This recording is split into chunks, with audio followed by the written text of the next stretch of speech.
Selamat datang kami ucapkan kepada Bapak Muhammad Kodari, Kepala Staf Kepresidenan, Bapak Angga Raka Prabowo, Kepala Badan Komunikasi Pemerintah, Bapak Dirga Yuza Setiawan, Asisten Khusus Presiden Bidang Komunikasi dan Analisa Kebijakan, Bapak Profesor Dr. Trubus Rahardiansyah, Ketua Umum Asosiasi Analis Kebijakan Indonesia,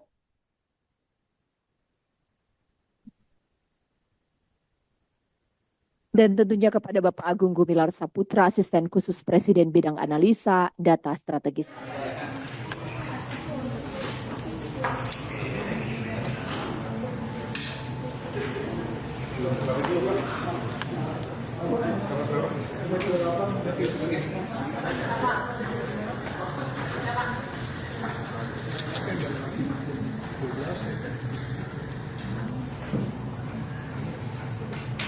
Assalamualaikum warahmatullahi wabarakatuh. Salam sejahtera untuk kita semua. Om Swastiastu, Namo Buddhaya, salam kebajikan rahayu. Selamat datang di acara konferensi pers peluncuran buku Saku 0% Manfaat dan Penerima Dukungan Kesejahteraan tahun 2026. Tentunya acara ini atas kolaborasi antara kantor staf Presiden dan Badan Komunikasi Pemerintah. Yang terhormat kepada Bapak Muhammad Kodari, Kepala Staf Kepresidenan, Bapak Angga Raka Prabowo, Kepala Badan Komunikasi Pemerintah, Bapak Dirga Yuza Setiawan, Asisten Khusus Presiden Bidang Komunikasi dan Analisa Kebijakan, Bapak Profesor Dr. Trubus Rahardiansyah, Ketua Umum Asosiasi Analis Kebijakan Indonesia, dan Bapak Agung Gumilar Saputra, Asisten Khusus Presiden Bidang Analisa Data Strategis. Teman-teman dan juga rekan media yang kami hormati, seperti kita ketahui bahwa angka kemiskinan ekstrim terus menunjukkan penurunan dari waktu ke waktu, dan saat ini data Maret 2025 menjadi 0,85%. Tentunya pemerintah terus berkomitmen melakukan intervensi kebijakan untuk menurunkan angka kemiskinan ekstrim menuju target 0%. Untuk itulah hari ini kita akan bersama-sama melihat bagaimana buku Saku 0% Manfaat Penerima Program Dukungan Kesejahteraan tahun 2026 akan diluncurkan. Dan tanpa perlu berlama-lama lagi, langsung saja kita akan mendengarkan pengantar yang disampaikan oleh Kepala Staf Kepresidenan kepada Bapak Muhammad Kodari. Saya persilahkan. Assalamualaikum warahmatullahi wabarakatuh. Salam salve, Om Swastiastu, Namo Buddhaya, dan salam kebajikan. Selamat pagi, terima kasih saya sampaikan dari yang paling kiri, Prof. Trubus Rahardiansyah, Ketua Umum Asosiasi Analis Kebijakan Indonesia. Kemudian di sebelah kiri saya, Mas Angga Raka Prabowo, Kepala Badan Komunikasi Pemerintah. Dan di sebelah kanan saya, Pak Dirga Yuza Setiawan, Asisten Khusus Presiden Bidang Komunikasi dan Analis Kebijakan. Pada hari ini, pemerintah melalui kantor staf Presiden bersama dengan Bakom, Pemerintah RI, serta AKP, Bidang Komunikasi dan Analisa Kebijakan meluncurkan buku Saku Program Dukungan Kesejahteraan tahun 2026 sebagai bentuk komitmen untuk menghadirkan komunikasi publik yang terbuka, jelas, dan berdampak. Rekan-rekan media, buku Saku 0% ini, nolnya apa nanti biar Pak Yuza yang jelasin. Bagi-bagi tugas. Manfaat dan penerima dukungan kesejahteraan disusun oleh tim editor yang terdiri dari saya sendiri, kemudian Pak Dirga Yuza, Mas Agung Gumilar Saputra, mana Mas Agung? Nah itu Pak Agung, ya, Bang Acil panggilannya, dan Pak Ivan, Timothy Ivan Triono, ya, untuk memastikan bahwa isi buku tersusun secara sistematis, akurat, dan mudah dipahami masyarakat. Terima kasih kepada Bang Yuza dan Bang Acil yang memang sangat teliti, detail, dan korek. Ya. Jadi kerangka dari buku ini terus terang datang dari beliau-beliau. Menyiapkan materi untuk Presiden ya. Nah, udah sekian banyak mungkin datanya itu kayaknya ini perlu dikompilasi nih, gitu Pak Angga. Jadi kita kompilasi, di saat yang lain memang perlu informasi yang lengkap dan utuh mengenai program kesejahteraan dari pemerintah. Terima kasih juga kepada Pak Ivan dan tim dari KSP yang sudah mengumpulkan materi dan juga melakukan komunikasi dan cross-check kepada teman-teman KL yang terlibat dalam program kesejahteraan masyarakat. Jadi Pak Angga ini semua sudah dikonfirmasi kepada KL masing-masing. Sebelum kita lanjut, mari kita saksikan video berikut ini. Buku Saku 0%, Manfaat dan Penerima Dukungan Kesejahteraan tahun 2026 yang disusun oleh Dr. Muhammad Kodari, SPSI, MA, Dirgayuza Setiawan, BA, MSc, Agung Gumilar Saputra, MM, MBA, dan Timothy Ivan Triono, SH, merefleksikan komitmen kuat pemerintah dalam memutus rantai kemiskinan melalui penyaluran bantuan yang tepat sasaran, terarah, dan berkelanjutan. Di dalamnya terangkum berbagai program dukungan sosial yang disusun berbasis data terintegrasi dari Data Tunggal Sosial dan Ekonomi Nasional atau DTSN, sehingga penyalurannya semakin akurat dan efektif. Langkah ini menjadi bagian dari komitmen Presiden Prabowo untuk menghadirkan dukungan sepanjang hayat bagi masyarakat, sekaligus mendorong percepatan penurunan kemiskinan ekstrim hingga mencapai 0%. Buku ini juga memotret sejumlah keluarga penerima manfaat, disertai dengan detail program dukungan sosial dan besaran yang diterima. Menggambarkan betapa besar upaya pemerintah dalam memutus kemiskinan sebuah keluarga lewat dukungan yang tepat dan berkelanjutan.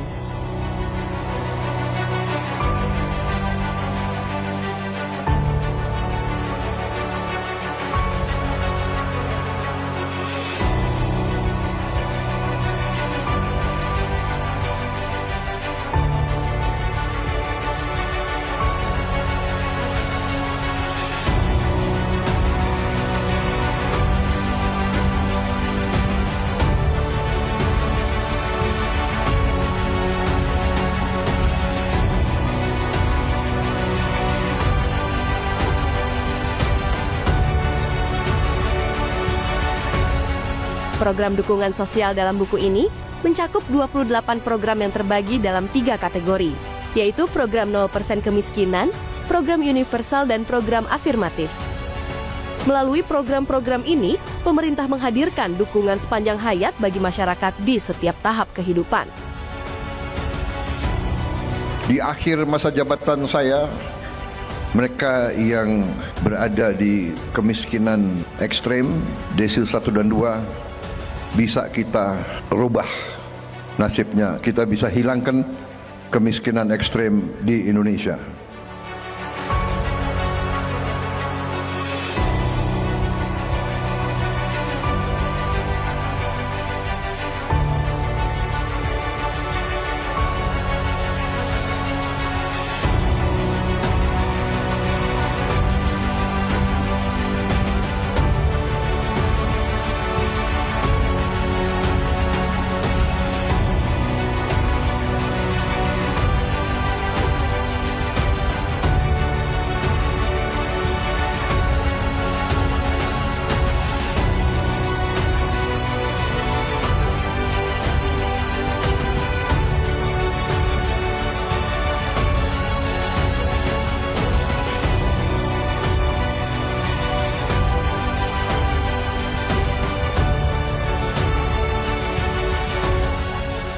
Saya bersama Kabinet Merah Putih berupaya memerangi kemiskinan dengan pendekatan holistik, pendekatan menyeluruh. Kami ingin angka kemiskinan ekstrem segera turun ke 0% dalam tempo sesingkat-singkatnya.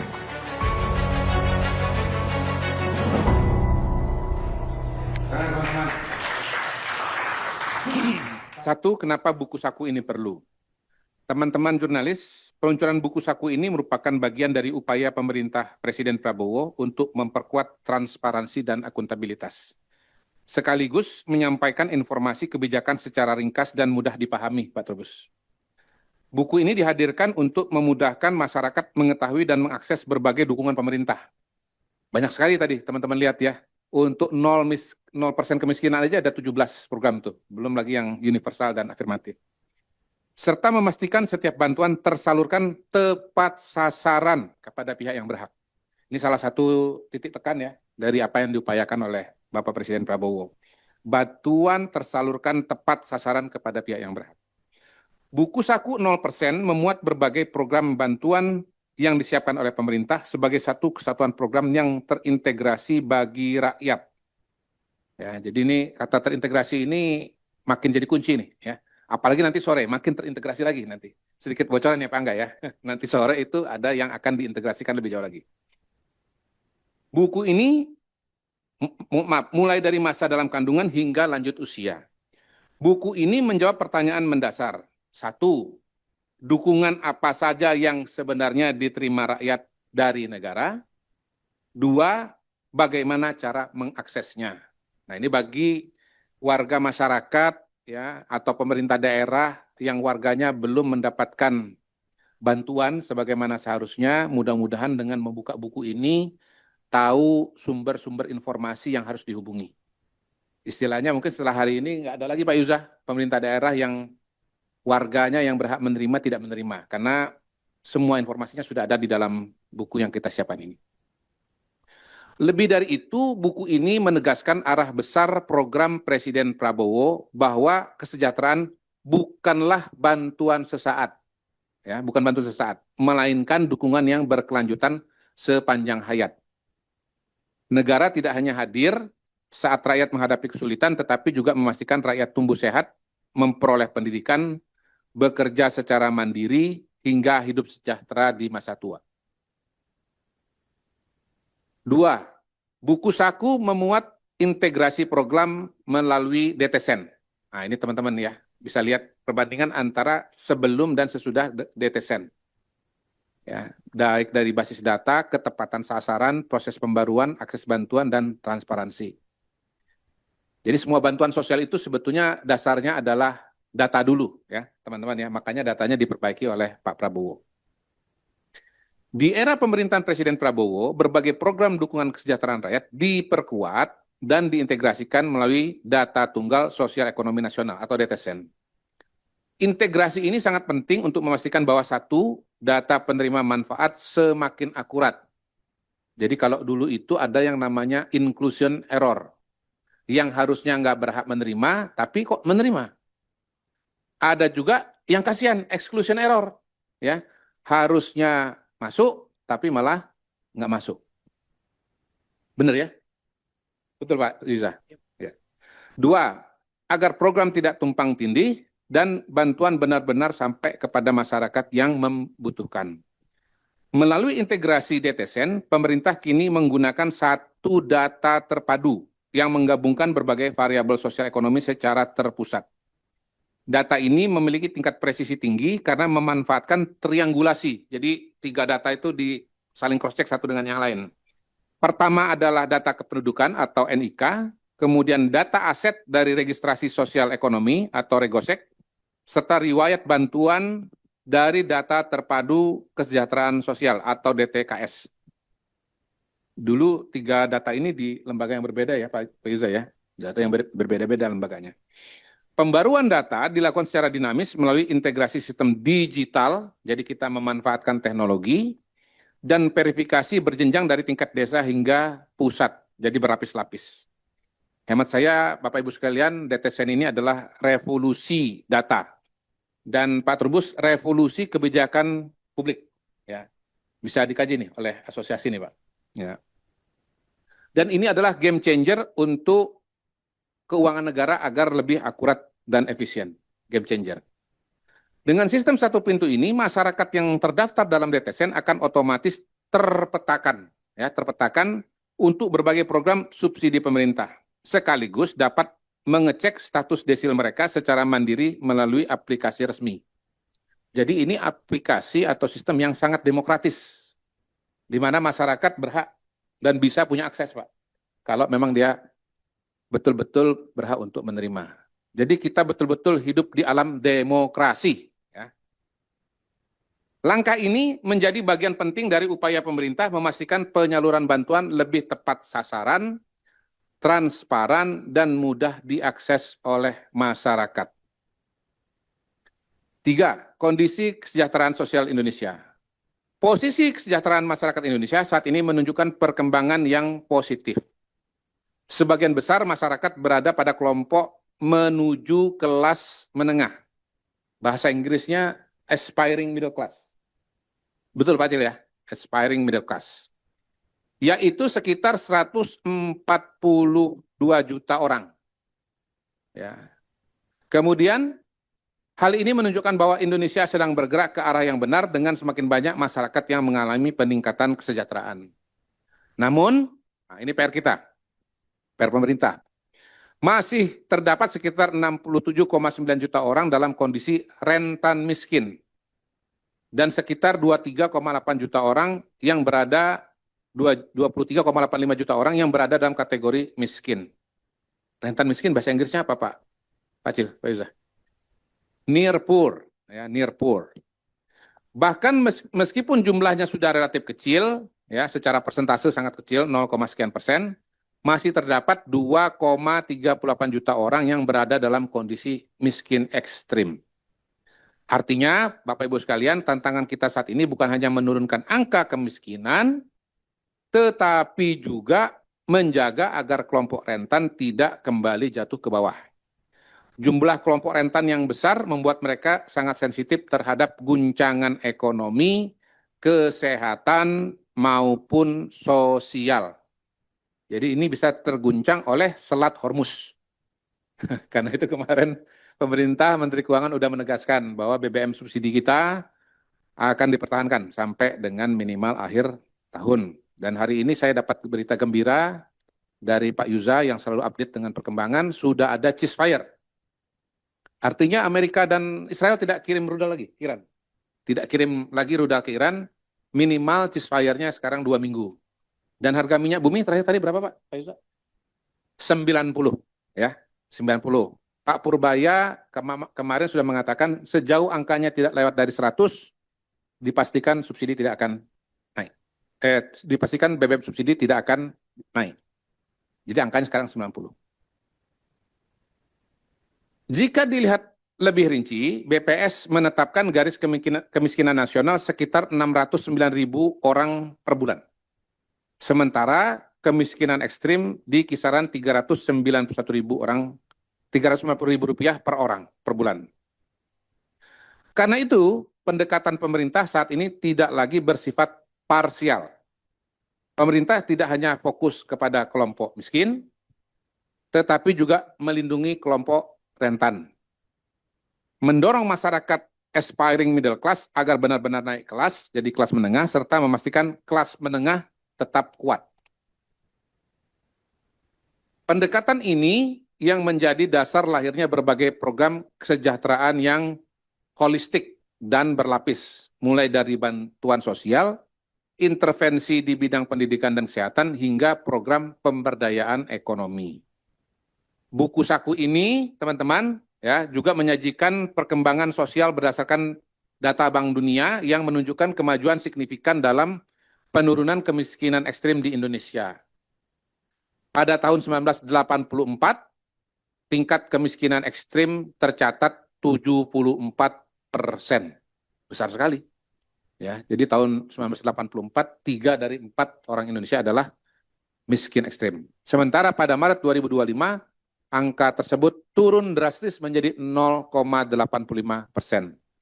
Artinya dalam waktu sekitar 40 tahun Indonesia berhasil menurunkan kemiskinan ekstrim secara signifikan. Capaian ini merupakan hasil dari kerja keras bangsa Indonesia, konsistensi kebijakan pemerintah, serta sinergi berbagai pihak dalam menjaga keberlanjutan pembangunan kesejahteraan. Jadi ini adalah hasil kerja kolektif dan berkelanjutan dari para pemimpin Indonesia juga. 4, buku saku menyajikan negara hadir untuk rakyat sepanjang hayat. Jika keluarga miskin menerima dukungan secara tepat, terarah dan berkelanjutan, maka lingkaran kemiskinan dapat diputus. Berangkat dari keyakinan tersebut, pemerintah merumuskan bahwa kesejahteraan tidak boleh berhenti pada wacana. Kesejahteraan harus diwujudkan melalui kerja nyata, kebijakan terukur, dan dampak yang langsung dirasakan oleh masyarakat. Memasuki 2026, pemerintah memperkuat komitmen ini melalui program yang menyentuh seluruh siklus kehidupan warga negara.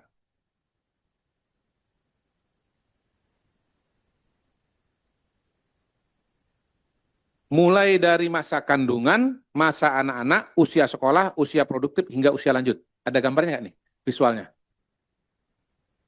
Itu ya? Ah, itu udah ya, tuh betul, ada visualnya. Jadi setiap tahapan ada dukungan pemerintah. Setiap intervensi dirancang untuk menghapus kemiskinan ekstrim, meningkatkan kualitas sumber daya, memperkuat kemandirian ekonomi, serta memastikan keadilan sosial. Teman-teman, buku usahaku ini menampilkan pendekatan yang sangat penting, yaitu dukungan kesejahteraan sepanjang hayat. Artinya, negara selalu hadir dalam setiap fase kehidupan. Mulai dari masa kandungan, melalui program keluarga harapan atau PKH ibu hamil dan PKH anak usia dini. Pada usia 0 sampai 6 tahun, dukungan diberikan melalui PKH dan intervensi tumbuh kembang anak. Usia 7 sampai 18, tersedia PKH SD SMA, beasiswa program Indonesia Pintar, sekolah rakyat berasrama, sekolah Garuda, serta atensi untuk anak dan yatim piatu. 2 hari yang lalu saya ada di Kabupaten Karangasem, Bali, menyaksikan dan melihat secara langsung perkembangan pembangunan sekolah rakyat permanen. Bangga. Ya, bangunannya luas, tanahnya luas. Sangat-sangat, ya saya bilang kalau dibandingkan saya, sekolah saya dulu jauh lebih baik dibandingkan sekolah saya dulu. Pada usia kerja 19 sampai 59 tahun, pemerintah menyediakan KIP kuliah, beasiswa LPDP, program magang dibayar pemerintah, kredit usaha rakyat, serta subsidi pupuk serta dukungan perumahan. Mbak Caca pernah dapat LPDP? Oh belum, ya mudah-mudahan nanti ya. Pada usia lanjut tersedia PKH lansia dan atensi lansia. Selain itu, terdapat program lintas siklus kehidupan, antara lain MBG, CKG, perlindungan jaminan sosial melalui BPJS, subsidi energi. Nah ini yang subsidi energi ini yang sering kurang disadari oleh kita semua. Karena kita nggak terima duit, tapi terimanya dalam bentuk barang. Begitu. Dukungan pangan melalui cadangan pangan pemerintah. Yang membuat buku ini berbeda tidak berhenti di konsep, tapi menunjukkan angka-angka konkret di level keluarga. Nanti ada angka-angkanya teman-teman ya, yang kita tampilkan untuk penerimaan di tingkat individu atau tingkat keluarga. Sebagai contoh, nih supaya konkret nih, orangnya ada nih, bisa dicek, bisa didatangin. Naila, seorang siswi sekolah rakyat tingkat SMP di Makassar, Sulawesi Selatan. Naila adalah anak kedua dari 3 bersaudara, ayahnya bekerja sebagai buruh bangunan, ibunya ART. Keluarga Naila sebelumnya berada dalam kondisi yang sangat rentan, namun hari ini negara hadir secara nyata.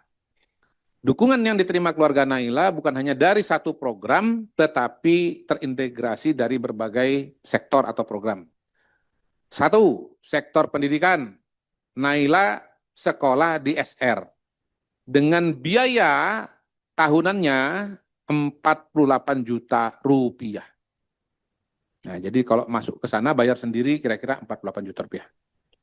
Sektor kesehatan, Naila dan seluruh anggota keluarga penerima bantuan iuran jaminan kesehatan atau PBIJK. Masing-masing Rp504.000 per orang per tahun. Dan menerima manfaat CKG sebesar 1,1 juta rupiah per orang per tahun. Jadi CKG itu bukan cuma sekali, tapi tiap tahun bisa dilakukan. Nurlia yang merupakan ibu dari Naila juga mendapat dukungan usaha 4,6 juta rupiah per tahun. Di sektor pangan, Faril, kakaknya Naila juga mendapat bantuan MBG yang kalau dihitung nilainya 4,6 juta rupiah per tahun. Keluarga Naila juga mendapat sembako sebesar 2,4 juta rupiah. Sektor lainnya teman-teman, keluarga ini mendapat PKH 4,4 juta rupiah, rumah knockdown dan hunian tetap 128,9 juta rupiah, subsidi listrik 1,5 juta rupiah, serta subsidi LPG 1,3 juta rupiah. Sehingga kalau kita hitung secara total, dukungan yang diterima keluarga Naila mencapai sekitar 208 juta per tahun. Artinya Naila bisa sekolah tanpa khawatir biaya. Kalau di sekolah rakyat itu semuanya udah disediakan. Seragam, topi, sepatu, makan sehari 3 kali. Ya, pokoknya tinggal belajar yang rajin aja. Keluarganya tidak lagi terbebani kebutuhan dasar, serta ada peluang nyata bagi keluarga ini untuk keluar dari lingkaran kemiskinan, karena ibunya berusaha. B. Keluarga Yosep. Keluarga Yosep. Nah, ini Bapak Yosep. Keluarga Yosep sebelumnya termasuk dalam kategori sangat rentan. Yosep tinggal bersama istrinya Atersia dan 7 anak mereka. Saya ulang ya, 7 anak. Dengan kondisi ekonomi yang terbatas, keluarga ini harus menghadapi beban hidup yang berat. Namun hari ini negara hadir secara nyata dalam kehidupan mereka. Jika kita lihat tabel pada slide di depan, dukungan yang diterima keluarga Yosep bukan hanya dari satu program, tapi beberapa program. 1. Sektor pendidikan. Anak-anak Yosep mendapatkan akses pendidikan melalui SR dengan angka 48 juta rupiah per tahun per orang. Sektor kesehatan. Seluruh anggota keluarga mendapatkan PBIJK sebesar Rp500.000 per orang per tahun, serta CKG 1,1 juta rupiah per orang per tahun. Di sektor pangan, anak-anak Pak Yosep juga menerima bantuan MBG sebesar atau senilai 4,7 juta per tahun per anak per tahun, serta bantuan sembako 2,4 juta rupiah per tahun. Lalu di sektor perlindungan sosial dan energi, keluarga ini menerima PKH sebesar 10,3 juta per tahun, subsidi listrik 1,6 juta rupiah per tahun, serta subsidi LPG 1,3 juta rupiah per tahun. Sehingga kalau kita hitung secara total, dukungan yang diterima keluarga Yosep mencapai sekitar 143 juta rupiah per tahun. Artinya, anak-anak Pak Yosep bisa tetap sekolah, kesehatan keluarga terjamin, kebutuhan dasar terpenuhi, ya, dan ada peluang bagi keluarga ini keluar dari kondisi kemiskinan dan menjadi hidup layak. C. Muhammad. Muhammad berasal dari Pandeglang, dari keluarga sederhana yang tidak mampu membiayai pendidikannya. Ia bahkan hampir putus sekolah saat SMA, namun Muhammad tidak menyerah. Ia bekerja serabutan, mulai dari memulung rongsokan, mencuci motor, hingga berbagai pekerjaan lain, demi bisa melanjutkan sekolah. Perjalanan hidup Muhammad mulai berubah ketika negara hadir melalui program pendidikan. Ia mendapatkan beasiswa KIPK yang membawanya melanjutkan studi ke Universitas Udayana. Ya. Hari ini Muhammad melanjutkan studi magister di Universitas Harvard, ya, dari Udayana ke Harvard, melalui beasiswa LPDP. Jika dilihat dari sisi dukungan negara, beasiswa yang diterima Muhammad melalui LPDP mencapai sekitar 1 miliar rupiah per tahun. Menjadi bukti nyata hadirnya negara dalam membuka jalan bagi anak bangsa melalui pendidikan tinggi. 5. Manfaat buku saku bagi masyarakat. Rekan-rekan media, buku saku ini disusun bukan hanya untuk pejabat pemerintah, tetapi juga untuk penerima manfaat, calon penerima manfaat, masyarakat luas, dan tentu saja teman-teman media. Tujuannya adalah agar masyarakat mengetahui hak-haknya, memahami program yang tersedia, dan mengetahui cara mengakses dukungan atau program tersebut. Dengan kata lain, buku ini adalah panduan praktis menuju kesejahteraan. Ya. Jadi dengan buku ini, Pak Angga, ini mudah-mudahan kehidupan masyarakat kita menjadi lebih baik. Ya, ini kita cetak, kita distribusikan, tapi ada juga versi soft copy-nya supaya mudah di-share dan diakses oleh berbagai kelompok masyarakat. Seluruh program dukungan kesejahteraan 2026 dibangun secara terpadu dan berkelanjutan dengan dampak langsung bagi masyarakat. Negara tidak hanya hadir memberi dukungan, tapi juga menyiapkan fondasi agar rakyat tumbuh sehat, cerdas, produktif, mandiri, dan sejahtera sepanjang hayat. Melalui peluncuran buku Saku 0% ini, pemerintah menegaskan komitmennya untuk memastikan bahwa setiap kebijakan benar-benar menjangkau masyarakat yang membutuhkan. Ya. Tentu saja buku ini masih jauh dari sempurna, perlu perbaikan, mungkin masukan dan saran dari sana-sini, terutama dari teman-teman media ya, agar barangkali lebih mudah diakses oleh masyarakat. Akhirnya, dengan mengucapkan Bismillahirrahmanirrahim, buku saku 0% manfaat dan penerima dukungan kesejahteraan tahun 2026 secara resmi diluncurkan. Terima kasih. Wassalamualaikum warahmatullahi wabarakatuh.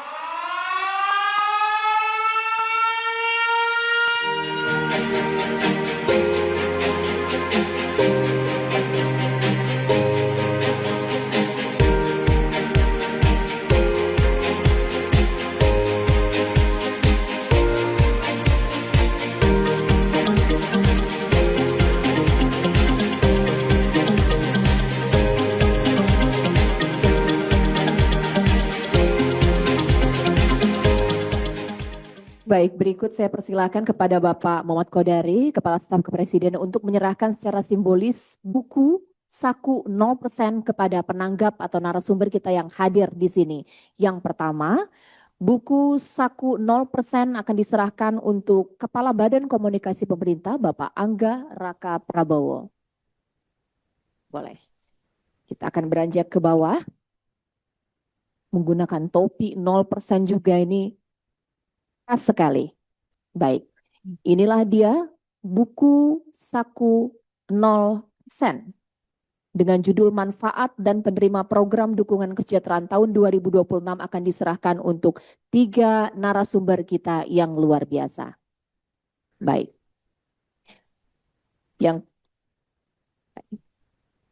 Yang pertama untuk kepada Kepala Badan Komunikasi Pemerintah Bapak Angga Raka Prabowo.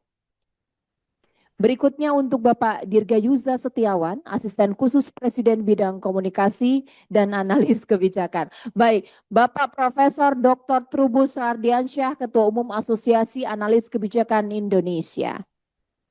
Dan selanjutnya, Bapak Dirgayuza Setiawan, Asisten Khusus Presiden Bidang Komunikasi dan Analisa Kebijakan.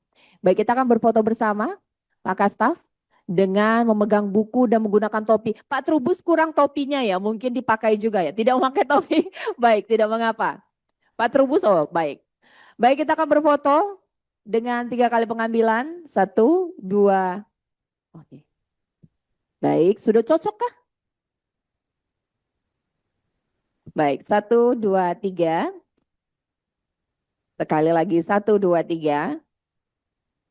Sekali lagi 1, 2, 3. Baik, terima kasih. Itulah dia peluncuran buku 0% manfaat dan penerima program dukungan kesejahteraan tahun 2026.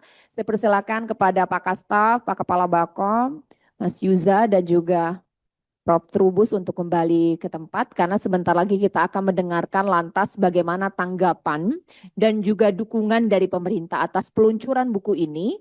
Yang pertama saya akan persilakan kepada Kepala Badan Komunikasi Pemerintah Bapak Angga Raka Prabowo.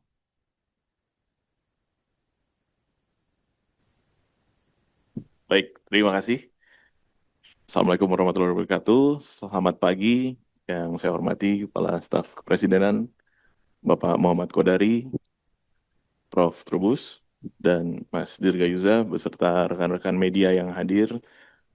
Alhamdulillah hari ini kita menyaksikan bersama-sama peluncuran buku saku 0% manfaat dan penerima dukungan kesejahteraan tahun 2026.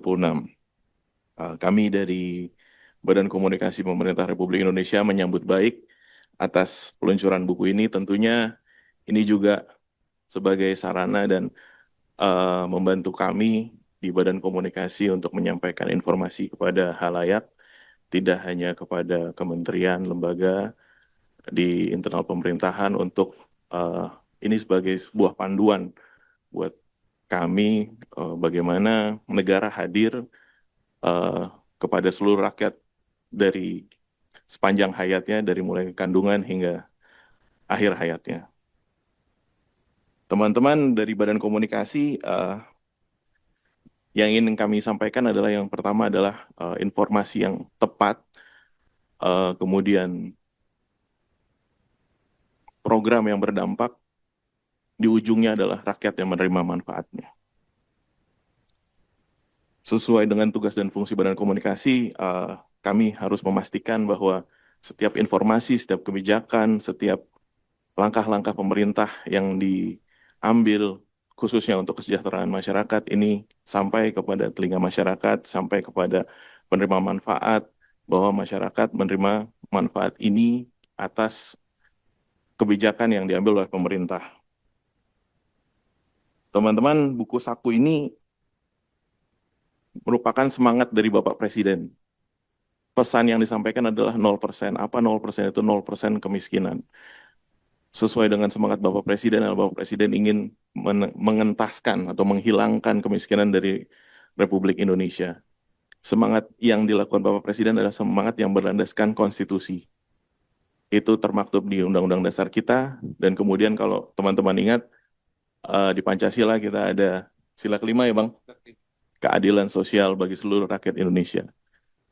Inilah prinsip keadilan yang diwujudkan secara nyata dalam bentuk program-program atau kebijakan-kebijakan pemerintah Presiden Prabowo hari ini.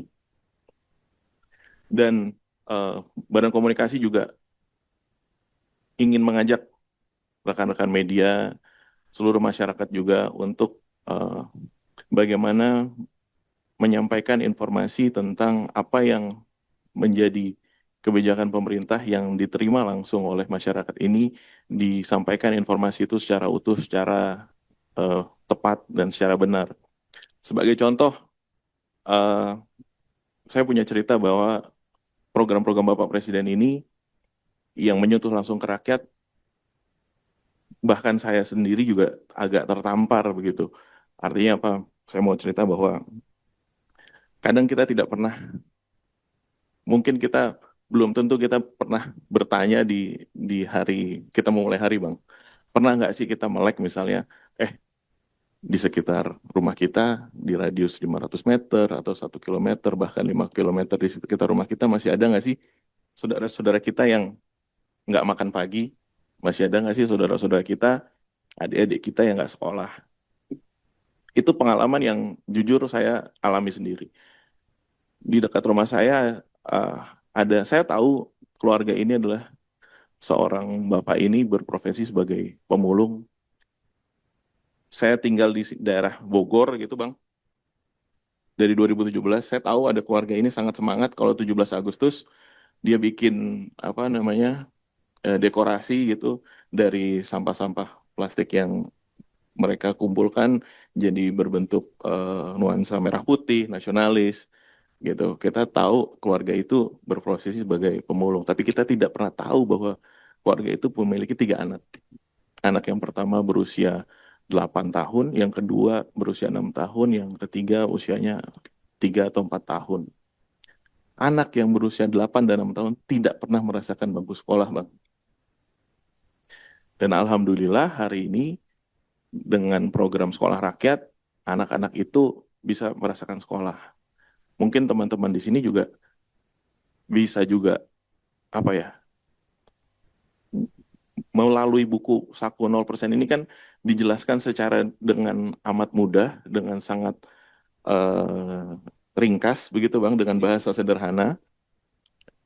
Bisa jadi apa yang saya lakukan setiap hari bisa menular ke teman-teman juga. Misalnya bangun pagi itu, wah di sekitar rumah saya masih ada nggak ya saudara-saudara kita. Dan ini juga bukan hanya membantu pemerintah untuk memastikan bahwa program itu sampai, tapi teman-teman juga bisa membantu rakyat Indonesia yang hari ini masih belum memiliki kesempatan untuk menerima atau merasakan kehidupan yang layak. Buku ini Pak Angga. Betul. Ada program apa yang bisa diberikan? Betul sekali. Dan di sini sangat amat rinci saya lihat dan bahasanya sangat amat mudah dipahami, Bang. Dan ada nomor kontaknya. Betul sekali. Itu harapannya kita kerjasama dengan teman-teman media, dengan teman-teman yang di daerah, seluruh kementerian lembaga memastikan lagi bahwa program yang dihadirkan oleh pemerintah ini adalah program yang langsung dirasakan oleh masyarakat di desil paling bawah. Jadi kayak misalnya tadi saya cerita di sekitar rumah saya ada sekolah, ternyata sekolah itu 90% anak-anaknya belum tentu makan pagi. Hari ini alhamdulillah mereka bersyukur bahwa program makan bergizi gratis sudah masuk. Dan saya yakin ini masih banyak. Dan alhamdulillah pemerintah hari ini mengedepankan DTSEN. Jadi data yang tepat itu, ini kan data driven ya Bang? Data driven, jadi artinya apa? Kita berupaya semaksimal mungkin bahwa penerima manfaat adalah orang-orang yang memang berhak. Bukan salah lagi sasaran gitu Bang. Mungkin itu dulu Bang dari saya. Yang penting saya minta dukungan teman-teman media, teman-teman kementerian, semua kita kompak membantu dalam hal ini adalah membantu menyampaikan informasi yang tepat dan membantu juga saudara-saudara kita yang mungkin belum tahu Bang caranya. Kan bisa jadi yang tadi saya nggak tahu nih cara bagaimana di sekolah rakyat. Saya nggak tahu nih bagaimana saya bisa mendapat program-program PKH misalnya. Karena tadi program ini adalah memastikan bahwa negara hadir sepanjang hayat. Itu teman-teman semua. Terima kasih. Wassalamualaikum warahmatullahi wabarakatuh. Terima kasih kepada Kepala Badan Komunikasi Pemerintah Bapak Anggaraka Prabowo menegaskan dukungan pemerintah ya terhadap peluncuran buku ini. Bagaimanapun juga buku ini sebagai sarana untuk menyampaikan informasi kepada khalayak dan menjadi panduan bahwa negara itu hadir sepanjang hayat dari usia kandungan hingga akhir hayatnya. Bahkan juga ini menjadi penegasan bahwa buku ini menunjukkan kepada khalayak bahwa program berdampak adalah program yang diterima dan sampai kepada masyarakat. Selanjutnya kita akan mendengarkan lantas bagaimana tanggapan sekaligus dukungan yang akan disampaikan oleh Bapak Dirga Yuza Setiawan, Asisten Khusus Presiden Bidang Komunikasi dan Analisa Kebijakan. Terima kasih. Assalamualaikum warahmatullahi wabarakatuh. Yang saya hormati Pak Kodari, Pak Angga, Pak Trubus, Pak Agung, Pak Ivan, Bapak Ibu semua. Salam sejahtera buat kita semua. Terima kasih Pak Kodari sudah mengorganisir kegiatan pada pagi hari ini dan juga mengorganisir buku yang hari ini kita luncurkan. Bapak Ibu yang saya hormati, teman-teman media, Bapak Presiden Prabowo Subianto selalu menekankan bahwa beliau menjadi presiden untuk menjalankan Undang-Undang Dasar 1945. Dan di Undang-Undang Dasar kita, pasal 34, sangat jelas bahwa negara memiliki kewajiban untuk mengangkat harkat dan martabat teman-teman kita, keluarga kita, saudara kita yang masih belum mampu. Nah, tempo hari saya mendapatkan paparan dari Dirjen Strategi dan Fiskal di Kementerian Keuangan. Boleh ditampilkan? Seperti ini adalah peta dukungan pemerintah kepada mereka yang membutuhkan, yaitu program-program 0% kemiskinan. Lalu ada program yang universal dan juga program yang afirmatif, yaitu buat mereka yang mampu. Nah, ini adalah yang diterima per tahun untuk masing-masing penerima manfaat, atau di slide berikutnya ada yang per bulan. Ada juga angka per bulan ini. Jadi Bapak Ibu semua, setelah saya melihat angka per bulan dari berbagai program yang dijalankan oleh Bapak Presiden Prabowo, saya menyimpulkan bahwa sebenarnya jika teman-teman kita, saudara kita yang membutuhkan itu mendapatkan program-program ini, maka angka kemiskinan kita tidak hanya kemiskinan ekstrim, tapi juga angka kemiskinan yang sekarang di angka 8%, itu bisa dua-duanya turun ke 0%. Artinya kita sekarang menghadapi sebuah situasi yang dinamakan exclusion error, yang terjadi karena adanya gap informasi atau information gap. Karena seringkali yang terjadi mereka yang paling membutuhkan itu tidak memiliki kemampuan akses terhadap informasi. Bagaimana cara mendapatkan program tertentu, programnya apa saja, besaran manfaatnya seperti apa, bagaimana cara mendaftarkan diri untuk program-program yang harus mendaftarkan diri, nomor teleponnya berapa, harus pergi kemana.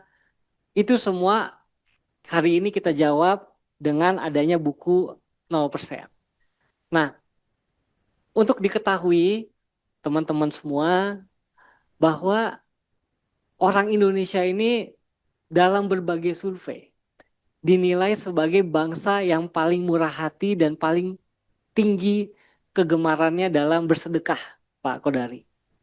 Nah, namun kita juga menyadari bahwa kita memiliki keterbatasan kemampuan. Setiap dari kita memiliki keterbatasan kemampuan dalam membantu orang lain.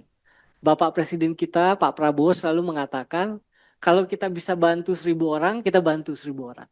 Kalau nggak bisa bantu 1.000, kita bantu 100. Kalau nggak, kita bantu 2. Atau kita bantu 1. Atau minimal kita nggak menyusahkan orang lain. Itu yang selalu Bapak Presiden kita ajarkan kepada kami-kami. Dan di setiap kesempatan beliau selalu mengulang-ulang kata-kata mutiara tersebut. Kita dengan adanya buku saku ini mengajak sebenarnya seluruh masyarakat yang peduli terhadap sesamanya, peduli untuk meningkatkan taraf hidup mereka yang mungkin tinggal di sekitar rumahnya, di dalam jangkauan informasinya untuk membantu mereka mendaftarkan diri dan memastikan mereka mendapatkan berbagai program bantuan pemerintah yang mereka berhak mendapatkan. Apakah itu bantuan likuiditas perumahan, apakah itu PKH, sekolah rakyat, beasiswa, LPDP, Unhan, ataupun SMATN, dan lain sebagainya. Jadi dengan adanya buku ini, dan kita memang sengaja mencantumkan angka manfaat, apakah itu per bulan atau per tahun, supaya lebih digestible dan lebih menarik bagi mereka yang membutuhkan untuk mendaftarkan diri. Karena berbeda dengan program universal yang memang semua berhak, jadi kayak seperti makan bergizi gratis, semua berhak menerima, otomatis menerima kecuali menolak. Untuk yang program 0% kemiskinan tadi menggunakan DTSN, tapi DTSN pun bisa kurang tepat. Kami di buku ini ada bagian yang namanya frequently asked questions, atau yang sering kali menjadi pertanyaan yang muncul. Kenapa ada yang belum menerima berbagai bantuan pemerintah? Sebagai contoh, misalkan ada satu keluarga yang bercerai. Bercerai, pisah kartu keluarga. Ketika pisah kartu keluarga, mungkin data DTSN-nya jadi kosong, jadi clear. Alhasil, ketika pisah kakak, bantuan-bantuan yang tadinya diterima jadi tidak diterima. Ataupun misalkan anak-anak yang tidak diketahui orang tuanya siapa. Bagaimana cara mendaftarkan anak-anak itu? Kita seringkali melihat di media sosial video panti asuhan yang isinya bayi-bayi yang bapak atau ibunya kita belum tahu. Dan ketika mereka belum memiliki NIK, belum memiliki kartu anak, maka yang bersangkutan belum bisa menerima berbagai program ini. Nah, di sini kita jelaskan bagaimana cara mendaftarkannya supaya semua pengelola panti asuhan sebagai contoh bisa mendaftarkan anak-anak di panti asuhan untuk menerima MBG setiap hari, karena itu akan sangat membantu bagi para pengelola panti asuhan di seluruh Indonesia. Nah, terakhir kita juga perlu memahami Bapak Ibu semua bahwa program MBG ini tidak hanya untuk anak sekolah. Ada untuk ibu hamil, ibu menyusui, dan balita.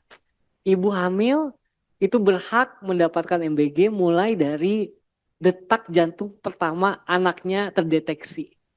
Nah, di buku ini kita jelaskan bagaimana cara mendaftarkan diri untuk mendapatkan MBG yang diantar ke rumah setiap hari untuk ibu hamil. Mungkin itu sedikit tambahan dari saya, Pak Kodari, Pak Angga, Pak Trubus. Terima kasih. Wassalamualaikum warahmatullahi wabarakatuh. Waalaikumsalam warahmatullahi wabarakatuh. Terima kasih Asisten Khusus Presiden Bidang Komunikasi dan Analisa Kebijakan Bapak Dirgayu Sastiawan. Buku ini sejalan dengan keinginan dari Presiden untuk menjalankan Undang-Undang 45, di mana negara memiliki kewajiban untuk mengangkat harkat, martabat, derajat, dan saudara-saudara kita yang belum mampu dengan program 0% kemiskinan, program universal, dan juga program afirmatif. Selanjutnya, saya ingin mendengarkan juga, dan mungkin rekan-rekan media pastinya ingin mendengarkan lantas bagaimana tanggapan yang akan disampaikan oleh Ketua Umum Asosiasi Analis Kebijakan Indonesia kepada Profesor Dr. Trubus Radiansyah. Saya persilahkan. Baik, Assalamualaikum warahmatullahi wabarakatuh. Pada Pak Kepala ASP, Pak Kodari, yang saya hormati, Pak Angga, Kepala Badan Komunikasi, dan Mas Yusa. Rekan-rekan media semuanya, Mbak Moderator, biasa sering ngobrol. Oke, saya akan memberikan satu catatan lah ya mengenai buku ini. Pertama, bahwa sesuai dengan judulnya, buku ini buku saku.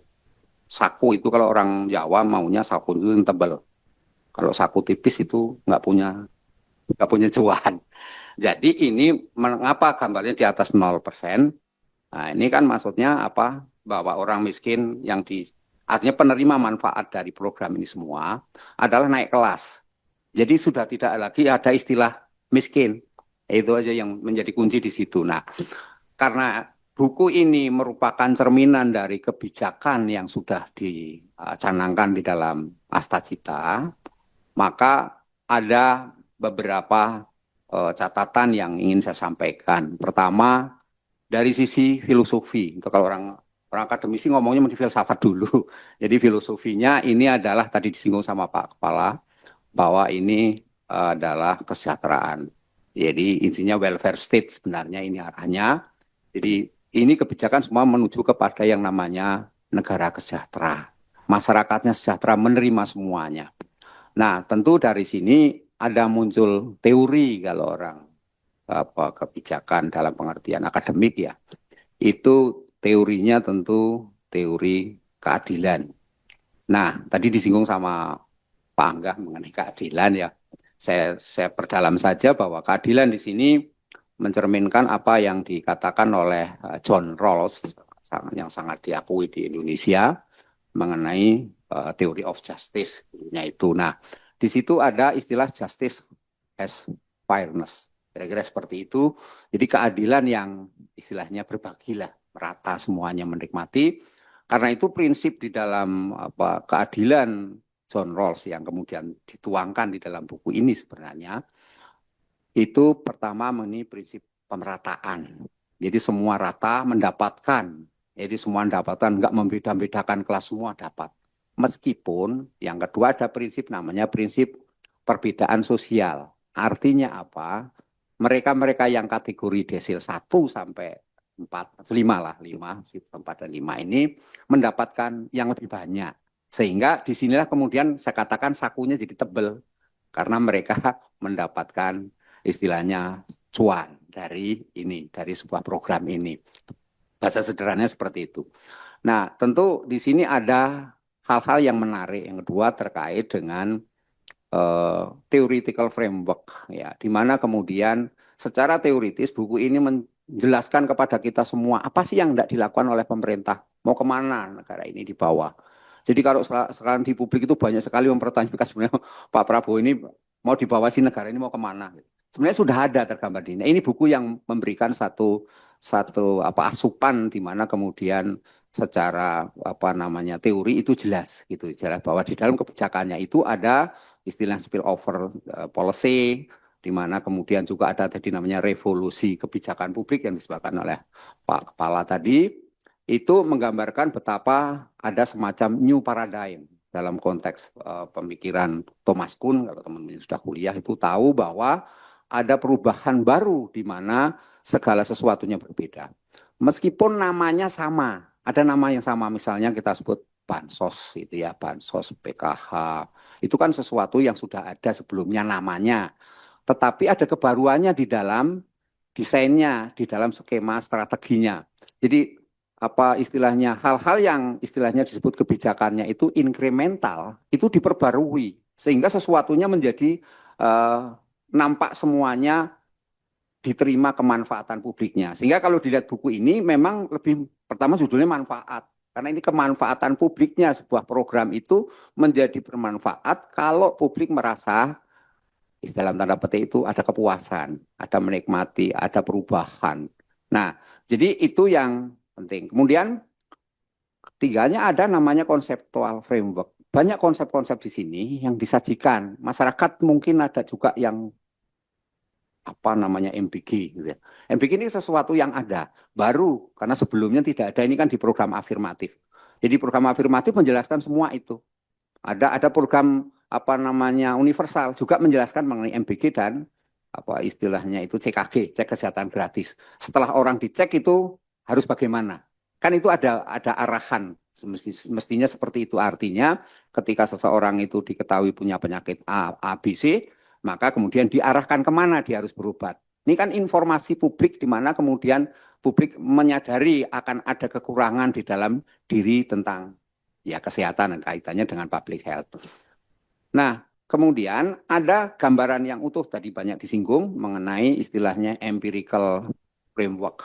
Nah, ini kejadian cerita mengenai Naila, mengenai tadi siapa Yosef dan sebagainya yang diceritakan di buku ini dan tadi disampaikan oleh Pak Kepala menggambarkan bahwa kondisi empiris itu memang nyata. Jadi ini bukan apa istilahnya sekedar ilusi, opini. Kadang-kadang di masyarakat kita menganggap bahwa pemerintah berhalusinasi atau beropini seolah-olah apa programnya lancar. Tidak, ini sesuatu yang real. Ini realitas sosialnya seperti itu. Dalam pemahaman sosiologis, misalnya kayak Emil Durkheim misalnya atau Max Weber, kemudian teman-teman pada ingat bahwa di dalam realitas sosial itu sifatnya fakta, kenyataan yang tidak bisa terbantahkan. Karena itu apa yang disampaikan ini adalah fakta-fakta yang ada di lapangan. Sudah menjadi program yang sedang running, di samping itu juga masyarakat sudah menikmatinya. Nah, yang terakhir dalam program ini, buku ini adalah menceritakan mengenai strategi kebijakan. Nah, apa strategi kebijakannya? Ini disisihkan di sini dalam konteks misalnya ini dalam apa yang hasil kajian kami dengan asosiasi analisis kebijakan. Jadi kami beberapa anggota kami melakukan kajian terhadap buku ini. Hasilnya sudah saya sampaikan sama Pak Cecep ya waktu ya, Pak Cecep. Nah, di sini ada mengenai program 0% kemiskinan. Nah, program ini memang memberikan perhatian khusus ya kepada penerima sasaran dalam hal ini agar mereka istilahnya mempunyai self empowerment. Jadi ada pemberdayaan diri. Bagaimana sih menghadapi situasi itu? Bagaimana dia harus bertahan dengan kondisi yang sedang berubah, ataupun kalau sekarang kita kondisi ketidakpastian karena global, kondisi ketidakpastian karena apa? Karena situasi-situasi yang ada di dalam masyarakat yang berubah itu.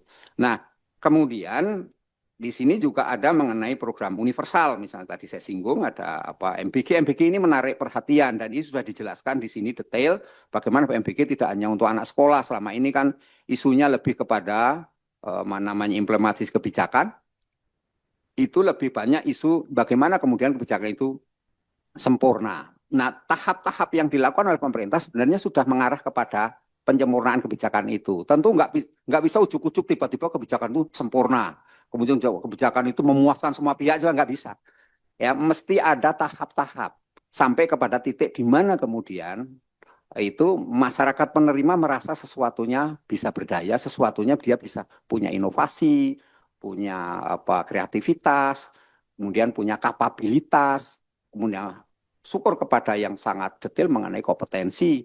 Nah, ini yang diharapkan dari sebuah kebijakan ini. Yang ketika menimbulkan afirmatif, ini kemarin kita AAKI, Asosiasi Analisis Kebijakan itu dengan dibantu oleh Badan Komunikasi Pemerintah, itu mengadakan satu diskusi mengenai magang nasional. Jadi bekerja sama dengan Kemenaker. Nah, di sini banyak sekali, di sini masih batch 3 yang diceritakan, aslinya sudah ke batch 4.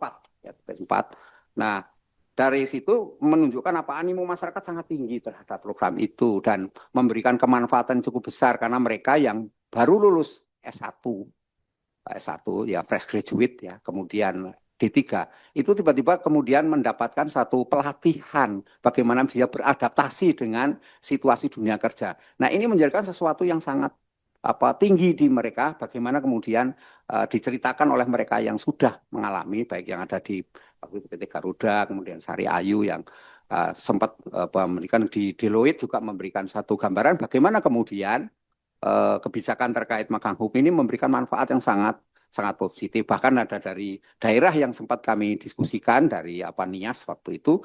Nah, itu juga memberikan satu respon yang cukup besar dan berharap akan ada tambahan yang lebih banyak lagi. Memang itu animonya cukup besar sekali karena ada harapan tidak semata mendapatkan take home pay penghasilan, tapi juga mendapatkan semacam pengetahuan, keterampilan, dan di mana dia bisa belajar mengajari dirinya sendiri, saya mampu apa, saya bisa apa ke depan ini, atau saya harus hidup seperti apa. Nah, ini hal-hal yang sebenarnya menjadi jati diri bagaimana kita melihat program afirmatif ini berjalan. Nah, kemudian program LPDP ini juga hal yang sempat ramai kemarin, ya ini sehingga ini juga dijelaskan di dalam buku ini bahwa LPDP ini suatu program yang sangat mendapat perhatian khusus dari Bapak Presiden.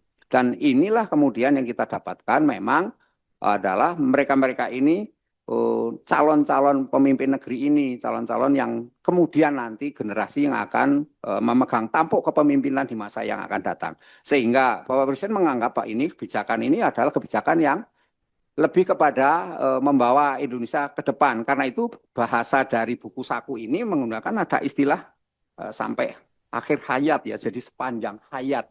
Nah, sepanjang hayat ini kan kalau dulu kita kuliah itu namanya long life education gitu, belajar seumur hidup. Nah, di sini menggambarkan bahwa anak-anak dalam kondisi masih bayi dalam kandungan pun sampai kepada mereka sudah anak-anak, mereka sudah bekerja, sampai kepada mereka kategori tua dan sampai akhirnya lansia, itu mendapatkan perhatian dari negara. Karena itu dalam teori yang namanya filosof Hegel misalnya gitu ya, itu memberikan gambaran betapa negara itu sifatnya memberikan satu perhatian, mengayomi. Negara dibentuk untuk apa? Untuk mengayom, untuk hadir, memberikan rasa nyaman pada yang namanya warga masyarakatnya. Nah, inilah kemudian buku ini sesungguhnya meskipun sifatnya buku saku, kecil gitu ya, ringkas terkesan, tapi ini sebenarnya mengandung makna yang begitu mendalam terkait bagaimana seperti saya katakan tadi, ke depan Indonesia. Dan apa yang kita harapkan dari berbagai program ini adalah semata-mata untuk meningkatkan kelas dan menjadikan Indonesia bebas dari kemiskinan. Saya kira itu dari saya. Terima kasih. Baik, terima kasih Ketua Umum Asosiasi Analis Kebijakan Indonesia, Bapak Profesor Dr. Trubus Rardiansyah. Bahwa buku ini memang tentang kesejahteraan, di mana negara sejahtera, masyarakat sejahtera. Bahkan buku ini juga mencerminkan keadilan, di mana strategi kebijakan ini dijelaskan tahap per tahap menuju kebijakan yang kita harapkan menjadi kebijakan yang sempurna.